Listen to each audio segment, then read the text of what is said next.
Good evening everyone.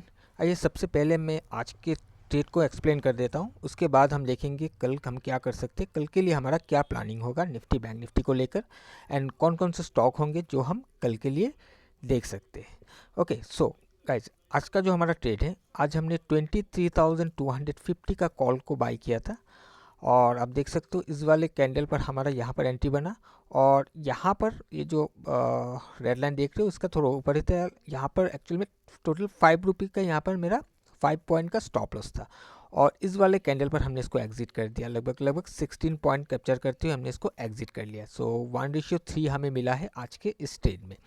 सो हमने कैसे entry को बनाया है और हमने क्यों यहाँ पर एग्जिट कर लिया, इस चीज़ों को समझते हैं। चलिए हम चार्ट पर चलते हैं। ओके सर, चलिए। सो सबसे पहले हम निफ्टी का माइक्रो चार्ट को ओपन कर लेते हैं। ऑलराइट, सो यहाँ पर फ्रेंड्स आप देख सकते हो कि आज का जो ट्रेडिंग सेशन है कम्प्लीटली साइडवे है। छोटा सा एक रेंज में पूरा दिन ट्रेड करके इसने पार कर दिया और इसके बीच ही हमने 1:3 का एक ट्रेड कर दिया था। सो ट्रेड को कैसे बनाया गया है, हम 3 मिनट पर चलते हैं और चार्ट को थोड़ा सा ठीक कर लेते हैं ताकि हमें समझ में आए। Okay alright friends, so price देखिएगा, निफ्टी जब ओपन हुआ, ओपन होते ही निफ्टी में एक गिरावट हमें देखने के लिए मिला और यहाँ पर एक लेवल आप देख सकते हो जो कि 23,350 का यहाँ पर ड्रॉ किया हुआ है। बहुत ही एक इम्पॉर्टेंट लेवल है, बहुत ही इम्पॉर्टेंट कैंडल का लो था जिसको ब्रेक करके नीचे आ गया है। हालांकि उस वाले कैंडल के अंदर से इसको बाइंग आना चाहिए था, अगर इसको ऊपर जाना है तो उस वाले कैंडल से बाइंग आना चाहिए था, बट यहाँ पर क्या हुआ, प्राइस ने उस कैंडल को छोड़कर नीचे आ गया। अब मैं आपको कैंडल को दिखा देता हूँ सबसे पहले ताकि आपको समझ में आए कौन से कैंडल का मैं बात कर रहा हूँ। ओके सो ये जो आप कैंडल देख रहे हो बहुत ही इंपॉर्टेंट कैंडल है। यहाँ पर इस कैंडल बनने के बाद प्राइस में बैक टू बैक यहाँ पर देखिए हाई तोड़ना स्टार्ट हो गया था और प्राइस में इसी एरिया से जाकर इसने एक हाई बनाया था, राइट। कुछ ऐसे करके यहाँ तक जाके हाई बनाया। अब प्राइस यहाँ पर जब आया इसी एरिया से, प्राइस को जैसे हिट किया, यहीं से अगर बाइंग आना होता तो इस कैंडल के अंदर से बाइंग इनिशिएट होना चाहिए था, बट आज ऐसा हुआ नहीं है। प्राइस को अगर आप देखोगे तो आज लास्ट 2 डेज को देखोगे तो अगर ध्यान से कि इस दिन प्राइस ने इसको हिट करके क्लोज किया, नेक्स्ट डे को यहाँ पर एक हायर का स्ट्रक्चर बन गया था। तो हम ये एक्सपेक्ट कर रहे थे कि अब प्राइस यहाँ से धीरे धीरे करके ऊपर की दिशा में चलना स्टार्ट कर सकता है, बट ऐसा हुआ नहीं है। आज प्राइस ओपन होते ही इसने 23,350 के लेवल को ब्रेक करके नीचे आ गया। प्राइस में एक तरफा एक मूवमेंट हमें नजर आया जहां पर यहाँ पर आकर इसने एक फ्रेश इंटरडे का लो बनाया। अब इंटरडे का लो बनने के बाद प्राइस को देखिए क्या हुआ यहाँ पर। ओके सो यहाँ से प्राइस उठना स्टार्ट किया, फिर यहाँ जाकर एक हाई बनाया जो कि इंटरडे के हिसाब से एक लोअर हाई है। फिर प्राइस नीचे आया, यहाँ पर एक लो बनाया, अब प्राइस ऐसे करके ऊपर चला गया। सो यहाँ पर एक इंटरडे का फ्रेश लो बनने के बाद हायर हाई का फॉर्मेशन हुआ एंड हायर लो का फॉर्मेशन हुआ, राइट। और ये क्या हुआ, उस वाले कैंडल के अंदर चला गया। जैसे ही अंदर गया फिर नेक्स्ट कैंडल फिर से ये बाहर आ गया। ट्रेंड तो हमें समझ में आ गया था, बट एग्रेसिव हम यहाँ पर बाय नहीं कर सकते थे क्योंकि ये जो लेवल है इसको छोड़कर नीचे आ गया था। अब ये रेजिस्टेंस बन सकता है, तो हमें थोड़ा सा और कंफर्मेशन चाहिए। अब प्राइस जब नीचे आया, अब इसको ऊपर जाना होगा तो डेफिनेटली हम ये एक्सपेक्ट करेंगे कि ये वाला जो लो है ये लो ब्रीच ना हो इस लो को प्रोटेक्ट करते हुए वो घूमने की कोशिश करे। अब प्राइस क्या हुआ, जब नीचे आया, नीचे आने के बाद देखिए यहाँ पर एक लो बनाया जो कि इस वाले लो के ऊपर लो बना एंड लो बनने के बाद यहाँ से ये हायर स्टार्ट किया। अब इस वाले लेवल से जब हायर है स्टार्ट किया यहाँ पर आई एम सॉरी, इस वाले कैंडल को ब्रेक करके ऊपर गया था। मैं इसको थोड़ा सा मोटा कर देता हूँ ओके, आई होप कि आपको अभी दिख रहा है। सो इसको कैंडल को ब्रेक करके ऊपर गया था, तो जब ये ऊपर गया तो तब यहाँ पर ही हम एक एंट्री को बना सकते थे, लेकिन मैंने यहाँ पर एंट्री नहीं बनाया क्योंकि ये वाला लेवल एक रेजिस्टेंस बन सकता है, हमें कंफर्मेशन चाहिए। अभी इसको जब अंदर जाकर फिर जब फिर जो सस्टेन नहीं कर पाया फिर से बाहर आ गया। अब ऐसा तो नहीं कि थोड़ा सा ऊपर जाके एक लोअर हाई बनाकर फिर ये गिर जाएगा, ऐसा भी हो सकता है, जिस वजह से हमने यहाँ पर थोड़ा सा वेट किया। वेट करने के बाद हमने देखा कि प्राइस जब नीचे आया, जिस कैंडल से बाइंग आना चाहिए इसके अंदर आया, अंदर आते ही प्राइस थोड़ा सा यहाँ पर होल्ड करके ब्रेकआउट कर गया ऊपर। जब ये ब्रेकआउट करके तब हमें एक कंफर्मेशन मिला, इंडिकेशन मिला कि अब कहीं ना कहीं प्राइस अप डायरेक्शन में मूव कर सकता है। तब हमने इस वाले कैंडल पर आकर जब इस प्राइस ने हिट किया तब हमने एक एंट्री को बनाया। ऑप्शन में हालांकि ये वाला कैंडल नहीं है, इसके पहले वाला कैंडल है, क्योंकि जब प्राइस इस वाले कैंडल के अंदर आया, यहाँ पर हिट किया था, तो ऑप्शन का प्रीमियम जो है इस कैंडल के अंदर आ गया था, तो हमें थोड़ा सा नीचे मिला तो हमने नीचे ले लिया। सो मैं आपको यहाँ पर दिखा देता हूँ आपको।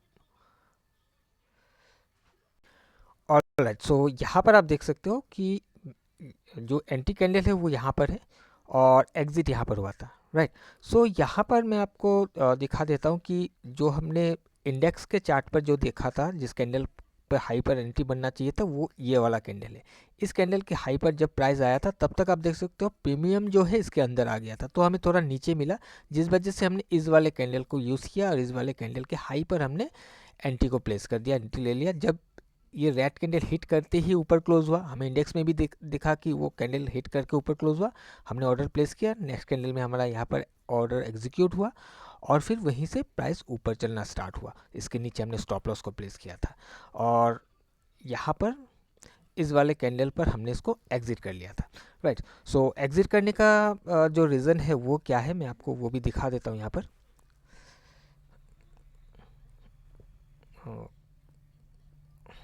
ऑलराइट, सो यहाँ पर चलते हैं। आज चार्ट थोड़ा सा ख़राब हो गया क्योंकि एकदम गिरावट आया, उसके बाद साइडवे हो गया, तो बार बार ये थोड़ा सा एडजस्ट करना पड़ रहा है। ओके, सो यहाँ पर देखिएगा कि प्राइस जब यहाँ से उठना स्टार्ट किया, इस लेवल के आसपास जाकर फिर थोड़ा सा गिरने की कोशिश किया, ठीक है, ये रेजिस्टेंस है, यहाँ पर रिएक्ट करेगा। अब प्राइस फिर से ऊपर गया, इस जगह पर देखिए बार बार ऊपर से वीक हमें नज़र आ रहा है, प्राइस की बार बार ऊपर से गिरने की कोशिश कर रहा है, तो जिस वजह से हमने और वेट नहीं किया, यहाँ पर हमने इसको एग्जिट कर लिया, क्योंकि हमें थोड़ा सा भी कन्फ्यूजन लगने लगा कि क्या ये 350 को ब्रेक करके ऊपर जाएगा कि नहीं जाएगा। हालांकि मेरा जो टारगेट था, टारगेट को मैं अगर आपको दिखाऊं तो मेरा टारगेट 120 का जो लेवल है वहाँ पर मेरा टारगेट था, राइट। सो लेकिन मैंने पहले ही उसको एग्जिट कर लिया, क्योंकि ये लेवल पर के आसपास जाकर प्राइस रुकने की कोशिश कर रहा था। उसके बाद अगर आप देखोगे प्राइस ऊपर तो गया, लेकिन ये सस्टेन नहीं कर पाया, प्राइस फिर से नीचे आ गया था, राइट। सो आई होप कि आपको ये समझ में आया होगा कि आज के स्टेट को हमने कैसे बनाया है। छोटा सा एक रेंज में हमने ट्रेड किया, 1:3 हमने निकाला यहाँ से, क्योंकि हमारा जो स्टॉप लॉस था बहुत छोटा स्टॉप लॉस के साथ हमने काम किया था, 5 पॉइंट के स्टॉप लॉस के साथ काम किया, 15 to 16 पॉइंट हमने स्टेट से निकाला था। अब हम देख लेते कि कल हम क्या कर सकते हैं निफ्टी में, सबसे पहले देख लेते हैं। ओके, तो यहाँ पर डेली के चार्ट पर चलते हैं और यहाँ पर देखिएगा कि 23,350 का जो लेवल मैं बता रहा हूँ, इस लेवल पर आकर आज इसने हिट करके ट्रेड किया, पूरा दिन इसके नीचे ही ट्रेड किया, प्राइस इसके नीचे ही है। अब अगर प्राइस इसको होल्ड कर नहीं कर पाता है, इसके नीचे ही प्राइस फिर से ट्रेड करने लगता है, तो हो सकता है कहीं ना कहीं 23,000 से लेकर 22,900 का लेवल भी ये एक बार आकर हिट कर सकता है, क्योंकि एक बहुत ही इंपॉर्टेंट लेवल है ये, जहाँ से प्राइस को बाउंस करना चाहिए था। इस जगह से कोशिश किया बट ये फेल हो गया, तो अगर ये उठ नहीं पाया, अगर इसके नीचे ही ट्रेड करने लगा, तो 23,000 से लेकर 22,900 तक भी ये आ सकता है। और अगर ये इसको ऊपर जाना है तो इसको 23,350 के ऊपर ही इसको सपोर्ट फॉर्म करके ऊपर जाना होगा। अब हम बाई या सेल का अगर हम प्लान करें कल के लिए, तो देखिए 23,350 के नीचे से अगर प्राइस फिर से रेजिस्टेंस लेके गिरने की कोशिश करता है, तो हम इसमें सेल का प्लानिंग करके चलेंगे, राइट। और अगर ये 23,350 के ऊपर प्राइस सस्टेन कर जाता है और वहाँ से ये हायर हाई करना स्टार्ट करता है, तो उसके बाद जैसे कि यहाँ पर मैंने आपको बताया कि प्राइस एक बार लो बनाने के बाद जैसे ये हायर हाई करना स्टार्ट किया, कुछ वैसे हायर हाई करना स्टार्ट करेगा, स्ट्रक्चर को ब्रेक करना स्टार्ट करेगा, उसके बाद हम प्लान कर सकते हैं कि हाँ अब प्राइस कहीं ना कहीं थोड़ा ऊपर जा सकता है, हम एक ट्रेड वहाँ पर लेने की कोशिश कर सकते हैं। लेकिन अगर प्राइस एकदम से कल गैप अप ओपन हो जाता है, कहीं ओपन होते स्पाइक आ जाता है, तो वहाँ पर बाई करने की कोशिश मत करना, वहाँ पर थोड़ा सा रिस्क हो जाएगा, क्योंकि ऊपर जब भी प्राइस जाएगा तो ऊपर से सेलिंग प्रेशर हमें देखने के लिए मिल सकता है। सो डीप से प्राइस अगर इस लेवल के आसपास से सपोर्ट फॉर्म करके उठने की कोशिश करता है तो लॉन्ग का प्लान कर सकते हैं। अगर प्राइस में गैप अप हो जाता है या ओपन होते स्पाइक आ जाता है, तो कहीं ना कहीं हमें फिर से प्राइस में रिट्रेसमेंट या फिर डाउन साइड का मूवमेंट हमें देखने के लिए मिल सकता है, राइट। और 350 के नीचे रेजिस्टेंस बनता है तो फिर हम शॉर्ट का प्लान करके चल सकते हैं। अब हम बैंक निफ्टी को देख लेते हैं। ऑलराइट, सो बैंक निफ्टी आज थोड़ा स्ट्रॉन्ग था। इसने 50,000 के आसपास से 49,974 का एक लेवल है जिसके नीचे से ब्रेक इनसाइड होकर एक मूवमेंट दिखा कर गया है। ओके, सो कल के लिए अगर हम देखें, सबसे पहले बाई साइड के लिए अगर हम देखें तो कुछ 50,000 से लेकर 974 ये जो भी लेवल है, इस लेवल के आसपास आकर अगर प्राइस सपोर्ट बनाकर उठने की कोशिश करता है तो यहाँ से हम प्लान कर सकते हैं लॉन्ग साइड के लिए। और इसके अलावा अगर प्राइस इस एरिया पर कहीं ओपन होता है तो यहाँ ओपन होने के बाद अगर ये नीचे नहीं आता है तो सबसे पहले इस एरिया को ब्रेक करने दीजिएगा। प्राइस इसको ब्रेक करके ऊपर जाएगा, उसके बाद रिट्रेसमेंट में कहीं पर भी ये कंफर्मेशन देता है, प्राइस कहीं पर भी सपोर्ट फॉर्म करके उठने की कोशिश करता है तो वहाँ से फिर हम लॉन्ग का प्लान करके चल सकते हैं। जो कि हो सकता है कि प्राइस अगर यहाँ से उठने की कोशिश करता है तो कहीं ना कहीं 50,900 से लेकर 51,000 तक ये जाने की कोशिश कर सकता है। और अगर ये प्राइस ओपन होते ही स्पाइक ऊपर चला जाता है, स्पाइक आ जाता है प्राइस में 50,900 के आसपास या 51,000 के आसपास चला जाता है, वहाँ पर अगर आपको दिखता है रेजिस्टेंस फॉर्म हो रहा है, रेजिस्टेंस बना के गिरने की कोशिश कर रहा है, तो वहाँ से हम प्लान कर सकते हैं शॉर्ट साइड के लिए, कहीं ना कहीं फिर से इस वाले एरिया तक आने की कोशिश कर सकता है। ओके, सो हायर लेवल पर रेजिस्टेंस बनता है तो हम शॉर्ट का प्लान करेंगे, और लोअर लेवल पर सपोर्ट बनता है तो हम लॉन्ग का प्लान करेंगे। लेकिन लोअर लेवल पे हम कुछ इस एरिया से अगर हमें मिलता है लॉन्ग का प्लान करेंगे, इस बीच में से एकदम से नहीं करेंगे, सबसे पहले इसको ब्रेक करने देंगे, प्राइस ब्रेक करके ऊपर जाएगा, उसके बाद रिट्रेसमेंट में कहीं पर हमें मिलता है तब हम इसको लेने की कोशिश करेंगे। अब चलिए हम स्टॉक को देख लेते हैं। आई होप कि आपको निफ्टी एंड बैंक निफ्टी का क्या प्लान है वो समझ में आया होगा। ओके, तो सबसे पहले HDFC बैंक। सो HDFC बैंक को मैंने सिलेक्ट करके रखा हुआ है शॉर्ट साइड के लिए। अब इसका जो लेवल होगा शॉर्ट जाने का, सो यहाँ पर 1746 से लेकर 1749 का एक रेंज बना हुआ है। इस रेंज के नीचे अगर प्राइस में रेजिस्टेंस बनता है तब हम इसको शॉर्ट साइड के लिए देख सकते हैं। हालांकि आज के दिन का अगर स्ट्रक्चर को देखोगे तो ये हायर हाई करके रखा हुआ है, वॉल्यूम भी नहीं है, लोअर वॉल्यूम से गिरा हुआ है, बट मार्केट में अगर नेगेटिविटी रहता है, मार्केट वीक रहता है, तो फिर HDFC बैंक में हमें डाउन साइड का मूवमेंट देखने के लिए मिल सकता है। और क्योंकि देखिएगा कि प्राइस इस जगह से उठकर जब गया था यहाँ से, फिर इसने ऐसे करके आया है, एक लो को ब्रेक करके नीचे आया है। अब प्राइस यहाँ से एक तरफा मूवमेंट है, कहीं ना कहीं हो सकता है कि प्राइस ऊपर जाने से पहले एक बार इस वाले लेवल को, जिस कैंडल को ब्रेक करके ये बना था, यहाँ पर एक सपोर्ट बना, इस सपोर्ट तक आने की कोशिश करे, उसके बाद ये ऊपर जाए, ब्रेक करके नीचे अलग बात है, बट यहाँ तक एक बार आने की कोशिश कर सकता है। लेकिन अगर प्राइस इस जोन के ऊपर चला जाता है, वहाँ पर ये सपोर्ट लेने की कोशिश करता है या फिर वहाँ पर सस्टेन हो जाता है, तब हम उसको शॉर्ट नहीं करेंगे, फिर शॉर्ट करना रिस्की हो जाएगा।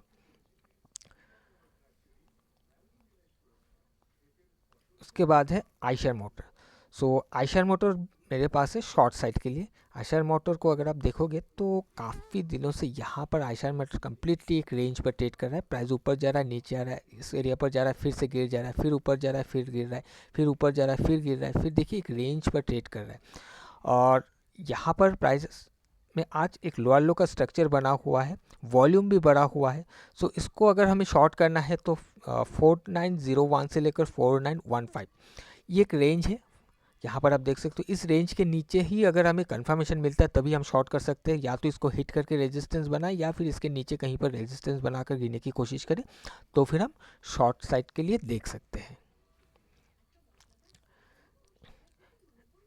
हीरो मोटो को, सो हीरो मोटो को लॉन्ग साइड के लिए हमने सिलेक्ट करके रखा हुआ है। हीरो मोटो को अगर आप देखोगे यहाँ पर एक इम्पॉर्टेंट लेवल था जो कि 4736.30 का था। इस जगह से प्राइस ने बाउंस किया था, प्राइस नीचे आया, यहाँ पर हिट करते ही प्राइस ने फिर हायर करना स्टार्ट किया, यहाँ पर ब्रेक हो गया था और लगभग ये रिजल्ट डे भी था, यहाँ पर ब्रेक हो गया था। उसके बाद प्राइस गिर नहीं पाया, यहाँ पर देखिए गैप के साथ ओपन हुआ, प्राइस फिर इस लेवल के ऊपर ही रह गया, राइट। प्राइस आज भी इसके ऊपर है, साइडवे कैंडल बनाया हुआ है, 3 दिन से प्राइस इसके ऊपर ही ट्रेड कर रहा है। अब अगर प्राइस इसके ऊपर ही सपोर्ट फॉर्म कर लेता है तो कहीं ना कहीं हो सकता है कि ये कल के दिन एक हायर हाई का स्ट्रक्चर बनाने की कोशिश करे। यहाँ पर अगर आप देखोगे कि प्राइस लास्ट टाइम पर कुछ ऐसे करके आया और ऊपर चला गया, यहाँ पर एक इस वाले हाई को ब्रेक करने की कोशिश किया। अब हो सकता है कि प्राइस थोड़ा सा ऐसे नीचे आकर फिर ऐसे करके चला जाए। अब कहीं इस एरिया के आसपास अगर सपोर्ट बन जाता है, प्राइस घूमने की कोशिश करते हैं, तो लॉन्ग का प्लान करके हम चल सकते हैं। JSW स्टील, सो JSW स्टील को भी हमने लॉन्ग साइड के लिए सिलेक्ट करके रखा हुआ है। सो यहाँ पर अगर आप देखोगे, इस दिन मैंने बताया था JSW स्टील को कि ये लॉन्ग साइड के लिए प्लान किया गया है, ऊपर जा सकता है, लेकिन नेक्स्ट डे को गया नहीं, ऊपर गया था लेकिन ये रिजेक्ट होके ऊपर से एक वीक बनाकर नीचे आ गया। आज स्ट्रक्चरली लोअर लो लोअर हाई का है, लेकिन वॉल्यूम बढ़ा हुआ है और इस लेवल के आसपास से ही उठना स्टार्ट किया था। अब अगर प्राइस का मैं अगर जोन दिखा दूँ आपको, तो कुछ इस वाले यहाँ पर एक मिनट में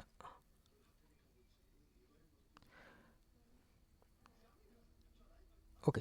सो 940 से लेकर 942 का एक रेंज बना हुआ है। इस रेंज के ऊपर अगर प्राइस सपोर्ट फॉर्म करता है, इसको हिट करके सपोर्ट फॉर्म करे या इसके ऊपर ही सपोर्ट फॉर्म करके उठने की कोशिश करता है, तो फिर इसमें लॉन्ग का प्लान करके हम चल सकते हैं। उसके बाद टेकएम है। टेकएम को अगर आप देखोगे, टेकएम को मैंने लॉन्ग साइड के लिए सिलेक्ट करके रखा हुआ है। यहाँ पर ओके, सो इसका जो ट्रेंड है अपसाइड का है, प्राइस जैसे नीचे आता है, ये रिट्रेसमेंट में आया था, ये अभी तक वीक हुआ नहीं, बियरिश हुआ नहीं है। प्राइस फिर से ऊपर गया, फिर इस जगह से फिर से उठने की कोशिश कर रहा है। अब यहाँ पर अगर स्ट्रक्चरली चीज़ों को देखोगे, लास्ट डे को ये हायर हाई हाई लो का स्ट्रक्चर बनाया था, इस वाले कैंडल को ब्रेक करके ऊपर गया था। आज इसने इसी कैंडल का जो हाई है जहाँ पर सपोर्ट बनता है, इसको हिट करके ऊपर क्लोज हो गया। कहीं ना कहीं ऐसा लग रहा है कि शायद इसने आज इस लेवल को सपोर्ट बनाने की कोशिश किया है और ये कंटिन्यू कर सकते हैं लॉन्ग साइड के लिए। सो 1699 से लेकर 1695 का इंट्राडे का रेंज है। इस रेंज के ऊपर या इस रेंज को हिट करके ये सपोर्ट फॉर्म करता है, तो फिर हम यहाँ से एक लॉन्ग का प्लान करके चल सकते हैं। एंड उसी के साथ एक स्टॉक है जो कि है M&M। सो M&M को मैंने सिलेक्ट किया है शॉर्ट साइड के लिए।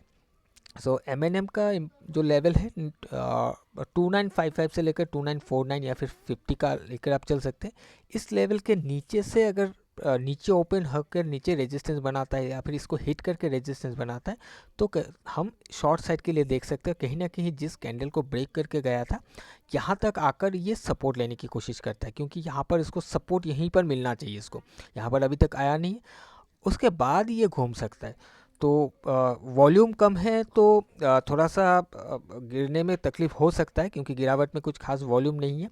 फिर भी अगर स्ट्रक्चरली चीज़ों को इंट्राडे का स्ट्रक्चर को देखें हम, तो इस जगह से प्राइस नीचे आया, फिर एक लोअर हाई का फॉर्मेशन हुआ, फिर ऐसे करके आके ऊपर गया था और इस जगह पर जाकर फिर से इसने एक लोअर हाई का फॉर्मेशन किया। इसको अभी तक ब्रेक नहीं कर पाया, फिर यहाँ से धीरे धीरे करके लोअर लो बनाते हुए नीचे आ रहा है।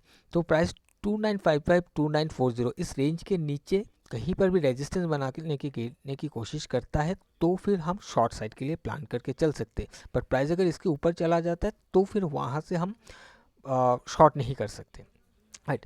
सो ये 2-4 स्टॉक है मेरे पास जो कि मैंने आपके साथ शेयर किया है। आई होप कि आपको समझ में आया होगा कि मेरा प्लान क्या है, कौन से लेवल से हम क्या करना चाह रहे हैं।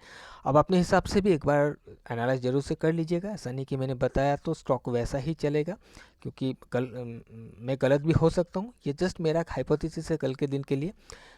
मार्केट ओपन कहाँ पर होता है डिपेंड वो करता है, फिर कब कंफर्मेशन देता है, कंफर्म करेगा स्टॉक तभी जाकर हम ट्रेड करेंगे। कोई कंफर्म नहीं करेगा, लेवल को रिस्पेक्ट नहीं करेगा, तो वहाँ पर हम ज़बरदस्ती वाला ट्रेड नहीं करेंगे। राइट। सो अपने हिसाब से ज़रूर से एक बार एनालाइज कर लीजिएगा, उसके बाद ही कोई भी एक्शन लीजिएगा। सो गाइस, आज के लिए इतना ही। हम मिलेंगे किसी और एक नए वीडियो में। Till then bye bye and safe trading.